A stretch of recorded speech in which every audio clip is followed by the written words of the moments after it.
Welcome to Simon Paschal Says. I'm Paul Simon, an employment lawyer here at Simon Paschal PLLC. And in today's episode of Simon Paschal Says, we're going to talk about employer dress codes. Now, employer dress codes are something we normally find in an employee handbook. In Texas, there are generally no restrictions on what an employer can or cannot have in a dress code.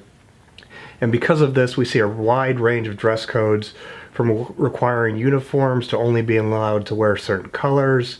It's also becoming more and more common for dress codes to establish the relaxed vibe of an office by saying blue jeans, t-shirts are encouraged, or, blue jean Friday. But it's something that we want to see in the handbook so that the employees understand what their obligations are. From a legal standpoint now, there are a few issues to consider when establishing your dress code.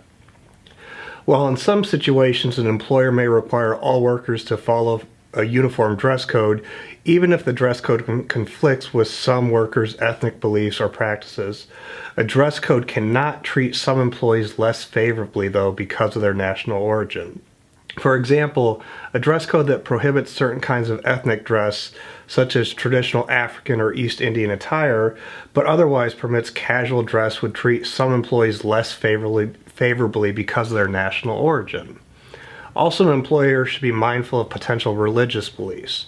If the dress code conflicts with an employee's religious practices and the employee requests an accommodation, the employer must modify the dress code or permit an exception to the dress code unless doing so would result in undue hardship.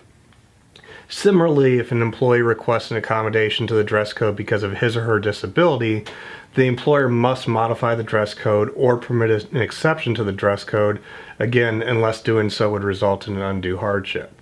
So that's your little tip of the week this week. Tune in next time for Simon Paschal Says.